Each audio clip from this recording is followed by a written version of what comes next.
அயோத்திதாசர் திராவிட இயக்கத்துக்கு புதிய பாதையை காட்டிய முன்னோடி பண்டிதர் அயோத்திதாசர். அவரது காலம் 1845 முதல் 1914 வரை.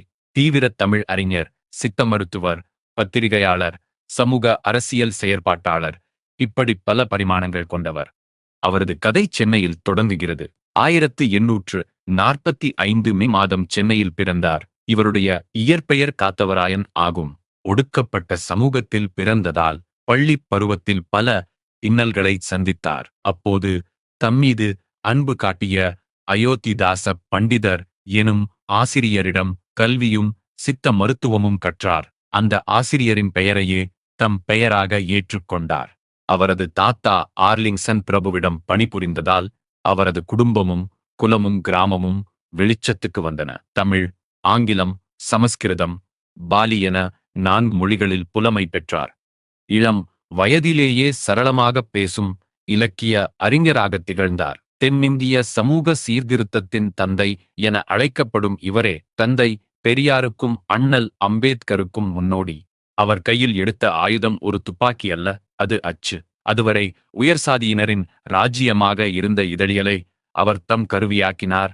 1907 சென்னையில் ஒரு பைசா தமிழன் எனும் வார இதழை காலனா விலையில் தொடங்கினார். ஓராண்டுக்குப் பின் அதை தமிழன் என பெயர் மாற்றினார். 1914 அவர் காலமாகும் வரை சுமார் 7 ஆண்டுகள் தொடர்ந்து வெளியிட்டார். உயர்நிலை, இடைநிலை, கடைநிலை என பாகுபடுத்த இயலாத மக்களுக்கு நீதியையும் நேர்மையையும் சரியான பாதையையும் தெளிவுபடுத்துவதே அதன் நோக்கம். மைசூர், கோலார், ஐதராபாத், இரங்கூன், மலேசியா, ஆஸ்திரேலியா, தென் ஆப்பிரிக்கா வரை வாழ்ந்த தமிழர்களுக்கும் அது பகுத்தறிவையும் இன உணர்வையும் ஊட்டியது. அவரது செயல்பாடு இதழோடு நிற்கவில்லை. 1870களில் நீலகிரி தோடர் உள்ளிட்ட பழங்குடியினரிடையே தங்கி அவர்தம் சிக்கல்களை புரிந்து விழிப்புணர்வூட்டினார். அந்த அனுபவமே திராவிடர் குறித்த ஆர்வத்தை தூண்டியது. ஒடுக்கப்பட்டோரின் கோவில் நுழைவுக்கு ஆதரவாக 1876 அத்வைதானந்த சபையை நிறுவினார். 1882 ஜாந்திரவியத்துடன் இணைந்து திராவிடர் கழகத்தை அமைத்தார். 1885 திராவிட பாண்டியன் எனும் இதழ் தொடங்கினார். 1886 தீண்டத்தகாதோர் இந்துக்கள் அல்லர் எனும் புரட்சிகர பிரகடனம் செய்து கல்வியாளரிடையே பெரும் சலசலப்பை ஏற்படுத்தினார். 1891 திராவிட மகாஜன சபையை நிறுவி அதன் முதல் மாநாட்டை நீலகிரியில் நடத்தினார். அவ்வாண்டு மக்கள் கணக்கெடுப்பின் போது ஒடுக்கப்பட்டோர் தம்மை சாதியற்ற திராவிடர் என பதிவு செய்யுமாறு வேண்டுகோள் விடுத்தார். அடுத்து அவர் ஒரு மாற்று வழியை தேர்ந்தார். சாதியத்தை நியாயப்படுத்திய இந்து தர்மத்தின் பால் மனக்கசப்புற்ற அவர் கர்னல் ஆல்காட்டின் தாக்கத்தால் 1898 இலங்கை சென்றார். சிங்களத் துறவி பிக்கு சுமங்கல நாயகே அவர்களிடம் தீட்சை பெற்று பௌத்தத்தை தழுவினார். அதே ஆண்டில் சென்னையில் சாக்கிய பௌத்த சங்கத்தை நிறுவினார். தென்னிந்தியா முழுதும் கிளைகள் தொடங்கினார். அவற்றின் கூட்டமைப்பே இந்திய புத்த சபை.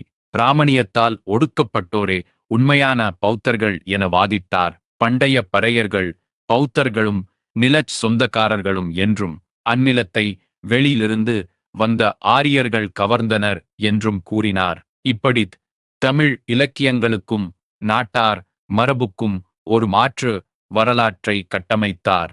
இறுதியாக அவர் விட்டு சென்றது நூல்களும் நீங்காத நினைவும். புத்தரது ஆதிவேதம், இந்திரர் தேச சரித்திரம், விவாக விளக்கம், புத்தர் சரித்திரப்பா முதலிய நூல்களை எழுதினார். திருவள்ளுவர், ஔவையார் படைப்புகளுக்கு பௌத்த கோட்பாட்டடிப்படையில் புதிய விளக்கங்கள் தந்தார். போகர் 700, அகத்தியர் 200 போன்றவற்றையும் பதிப்பித்தார். 1914 தனது 69ஆம் வயதில் இயற்கை எய்தினார்.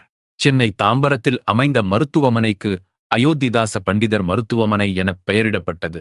2005 செப்டம்பர் 3ஆம் தேதி சித்த வைத்திய ஆய்வு மையம் பிரதமர் டாக்டர் மன்மோகன் சிங்கால் திறந்து வைக்கப்பட்டது. அச்சை ஆயுதமாக்கி அறிவின் மீதான உயர்சாதி ஏகபோகத்தை உடைத்த அந்த சமூக நீதி பெருந்தகையின் பெயர் என்றும் நிலைத்து நிற்கும்.